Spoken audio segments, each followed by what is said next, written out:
people in this room, I don't say this lightly, literally wanted to kill each other. I mean, if you look at the transcript of the Ford versus Ford trial, it was very nasty. One of the sons of Lloyd Ford threatened to kill his father if he didn't change his will.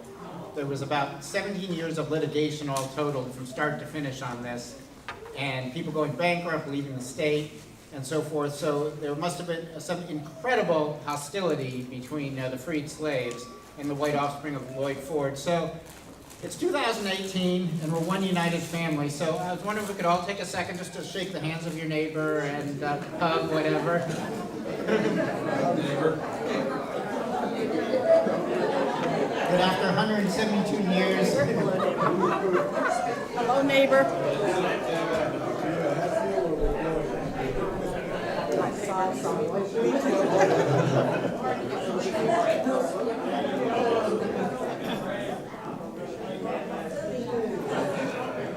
all right, that we have family peace after 172 years. So that this is good. And I also just want to do a roll call of states here, see what's our biggest state. I'm going to take a guess. How many from Tennessee? Okay, Tennessee is 3. Ohio? Woohoo! Ohio might be winners here. Okay, that's 7, 8 on Ohio. Kentucky? There's 3 here. 3 from Kentucky. Maryland? Go Maryland. Not quite beating Ohio here. Or wait, do Maryland again. I didn't see you all 3. Maryland. 1, 2, 3, 4, 5, 6, 7, 8. Maryland's winning, 9-8 here. Virginia? Okay. Texas? Okay, 3 from Texas. 4 from Texas, I think. 4 from Texas. Okay, California? 2 from California. I think Achin gets a reward for coming the furthest, I believe. San Diego, thank you.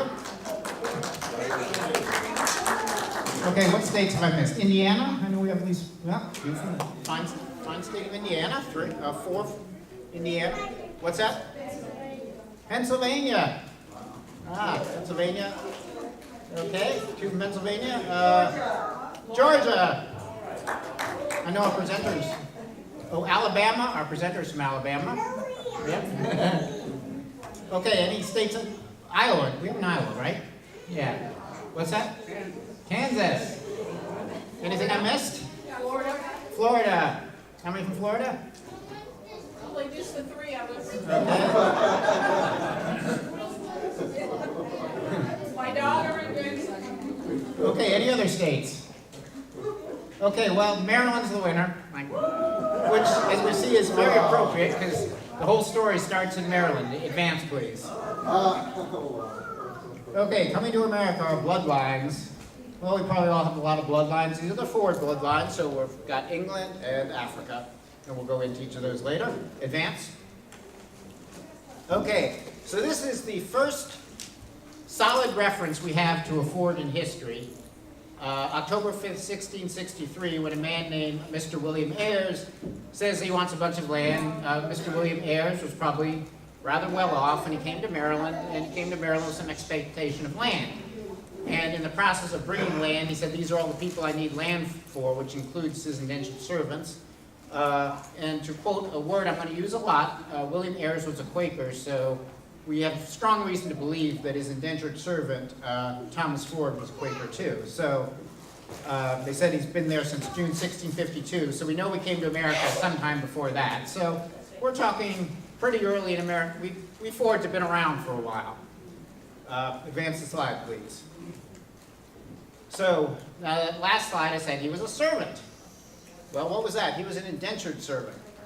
What an indentured servant did was he would get passage on a ship in return for his labor.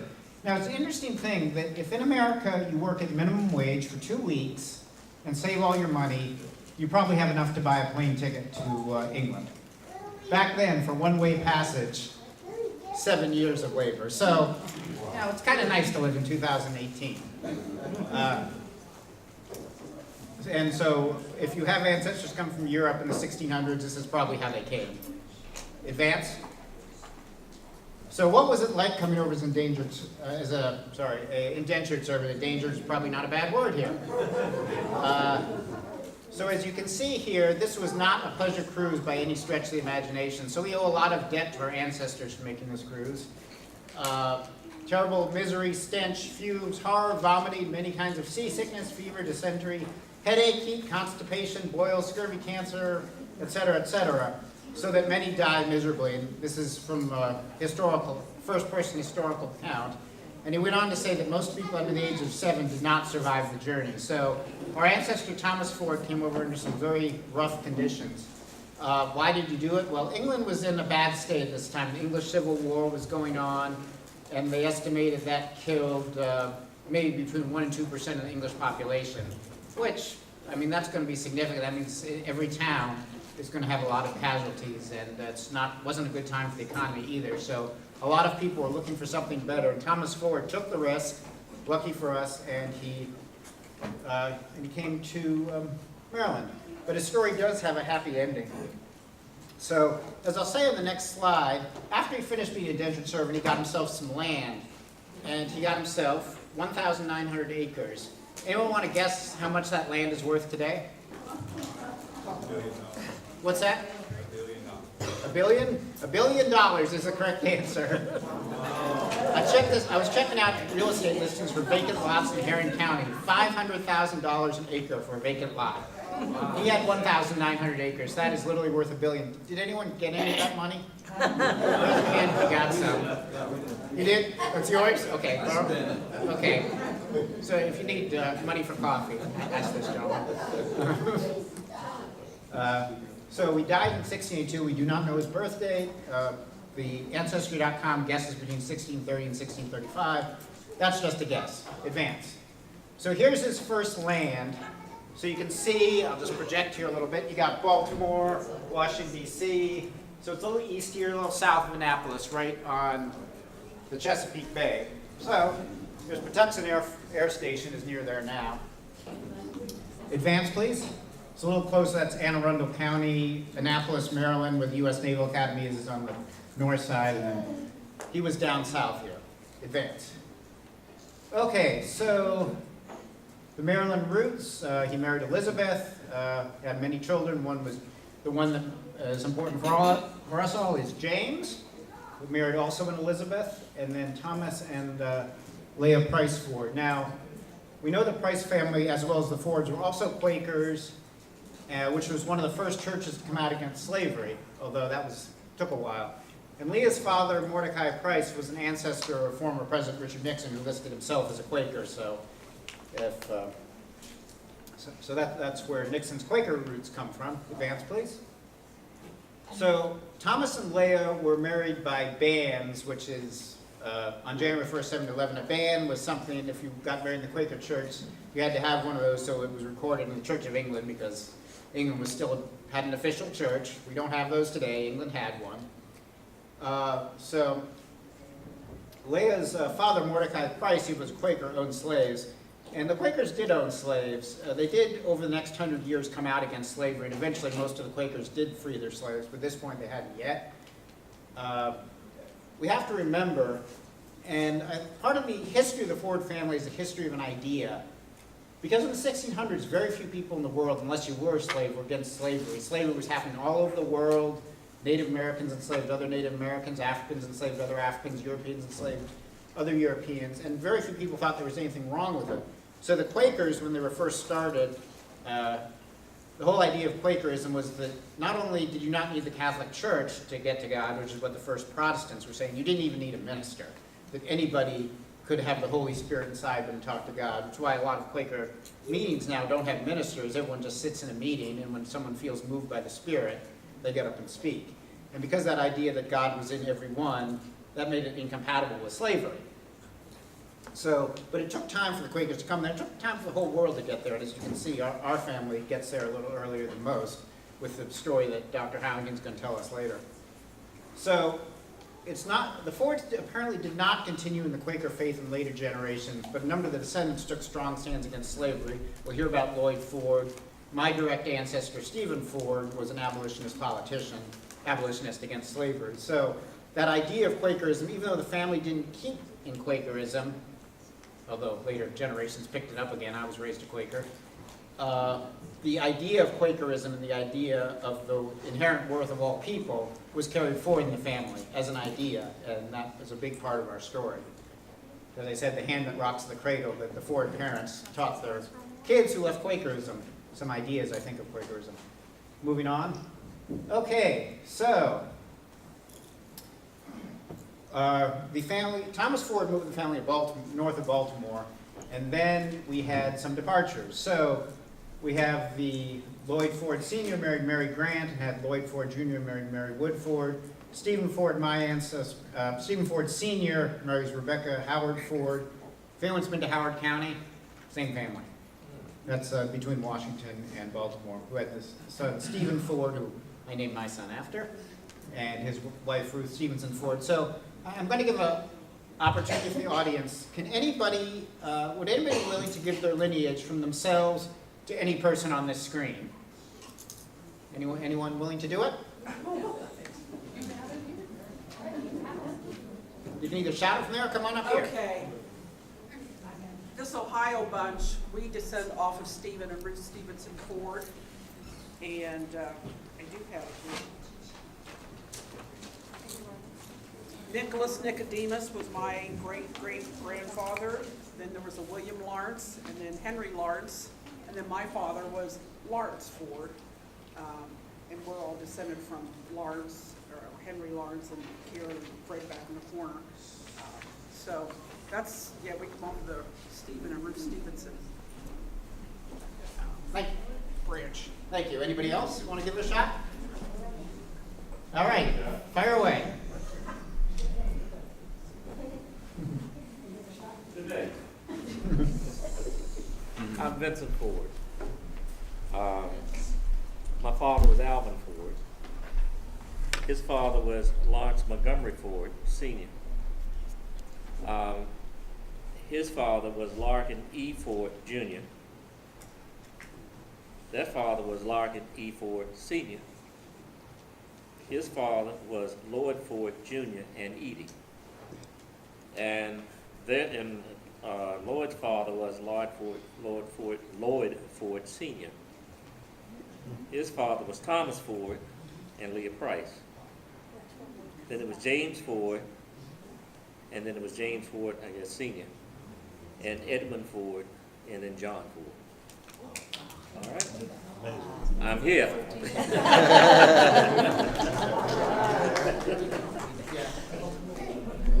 By the way, I want to give a shout out to Kristen for advancing the slides after all our technical difficulties. She's making it possible. I want to say I have some great admiration for Ruth Stevenson Ford, because after she had 12 kids, if she said, you know what, that's enough, you would need a different MC today. Since I'm descendant of the 13th son, William Ford, William Franklin, Paul Ford, Kenneth Ford, me, and my sister Caroline, Daniel, Stephen. Okay, so Thomas and Leah also had a great-great-grandson from another line who would play a key role in American history, more on that later. His last name was Ford. I'll leave that to you to guess who that might be. So we're going to do a little side journey to Ohio, and then we'll go back to Tennessee. So the family migrates west. Okay, who is Stephen Ford? So he was the grandson of the younger Thomas Ford. He moved his family and children at least 13. Best account said 13, I've heard others. Baltimore to Salem Township in Ohio. And that area was first settled by Quakers. In fact, Richmond, Ohio has a thing called Quaker Day every year. Well, we know Stephen Ford was not a Quaker. We also know Prices were in that area, so we think he may have moved to where his cousins lived. That's just a guess, but it's a reasonable one. Advance. Okay, so this is something from the history of Belmont and Jefferson counties. Mr. Ford crossed the Allegheny Mountains on horseback. He and his wife carried all their earthly possessions with them. Afterwards, Mrs. Ford, while on her visit to the people in the east, swam the Ohio River on horseback, which can't be easy. A feat perhaps unequaled in lady equestrianism. They reared in their new home 13 children. Stephen Ford served in the Ohio Assembly and was said to be strongly against slavery. He helped found the Richmond Classical Institute, a college near where he lived. He's my direct ancestor and the ancestors of those of you who trace your Ford ancestry through Ohio. You can still see his gravestone. I can go to Union Cemetery and walk through many generations of Ford there. If you're Ford, definitely worth visiting. Anyway, advance, please. So on to Lloyd Ford Jr., the ancestor of most of you. So he was a private in the Revolutionary War. He helped guard Baltimore against a feared British attack, which fortunately never came. And as a reward for his service, he received land in Tennessee a few miles from where we stand today. It is, what is that road, Ford Creek? Is that called Ford Creek Road? Ford what? Ford Town, yeah. It's very near where I-26 and I-81 interstates cross. Still farmland, last I saw a few years ago, as a cemetery there. So he left Baltimore in 1782, and his father, Lloyd Ford Sr., also left and settled at an adjoining farm. Okay, so the slave trade, and this was the other route for our family, so what was it like coming over? So the death rate in the ships of Middle Passage, that was from Africa to America, was 12.2% according to best research. However, there were two other factors going on in deaths of slaves. One was deaths and capture. There was a lot of wars in Africa as tribes were capturing other slaves to sell. And the other one was when you came to America, there was an acclimatization issue. The body didn't have immunity to the diseases here and so forth. So that, unfortunately, took a large toll as well. So the total deaths was up to 50%. Surprisingly, the voyage itself was not the worst part. Probably, actually, acclimating here was the bad part. But the voyage was bad enough. So here's a first-person account of the voyage. I was soon put down on the decks, and there I received such a salutation in my nostrils I had never experienced in my life. So that with the loathsomeness of the stench and crying together, I became so sick and low that I was not able to eat. I now wished for the last friend, death, to relieve me. But soon to my grief, two of the white men offered me eatables, and on my refusing to eat, one of them held me fast by the hands and laid me across, I think, the windlass, and tied my feet while the other flogged me severely. So again, we have ancestors we owe for surviving the trials they did so that we could be here today. And I want to note that for both the indentured servant and even worse for the slaves, the horrors they went through. So the surviving slaves, name unknown, were the ancestors of Edie and Polly, the original slaves on the Ford farm. Very little is known about these two women. They were both said to have been born in 1785, so they were purchased in Tennessee because Lloyd Ford went to Tennessee in 1782. Some ancestry sites have them being purchased in Maryland, but that wouldn't jive with their birth dates. So these two slave women had 5 children who grew up as slaves on the Ford farm, and that was the generation who played an unexpected role in our family history, and to one of the most momentous event in American history in our family that we'll discuss later. So the Ford farm was 112 acres in Gray, Tennessee, about 10 miles from here. Be glad to talk to anyone about where it is. Come to me after. He had 11 children, all you descendants. 5 slave children born on the farm. Lloyd was rumored to be the father of all of them. That's still that question. That's still out there whether he was the biological father or not. Because of the hilly country, East Tennessee had smaller farms and big plantations in the deep south. I was trying to look up to find the biggest farm in East Tennessee, and I found one in Sevier County. There was about 170 slaves. In Alabama, Mississippi, it was not uncommon to have thousands. So here's a trivia question. Where was the first anti-slavery newspaper in the United States published? Where? Where? I would guess Baltimore. Baltimore? Or Philadelphia. I've heard a lot of good guesses. The answer is kind of surprising. Right here in Washington County, Tennessee. Yeah, there were bigger, all the other places you said had them.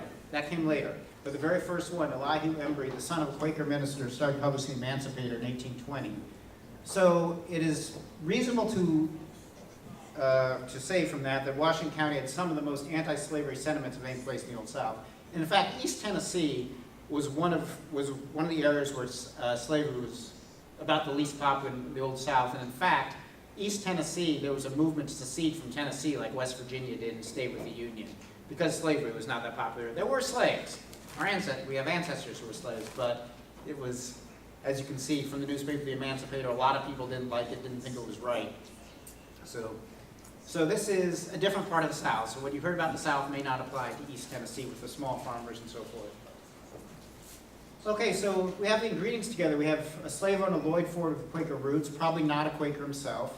A part of the South where many people against slavery. These are just kind of the little keys that started the history that we're going to come to. Some slaves were elected very intelligent. I suspect that was a role in it. And so the stage was set for an event that impacts the lives of most people in the room to this very day. So I'm about to turn over to Dr. Arthur Howington. Just advance the slide, please. Let me introduce him. He is a retired chief academic academic officer of Shelton State Community College. He became knowledgeable about the Ford family and the famous case of our graduate student Vanderbilt and has published a paper on it in was it Tennessee history? Yeah. So he was so kind to come here to speak to us. He's doing this gratis. I really, really appreciate it. And he's done a great deal of work on this, looking at notes from an article he wrote 40 years ago. So can we give him just a big, big round of applause?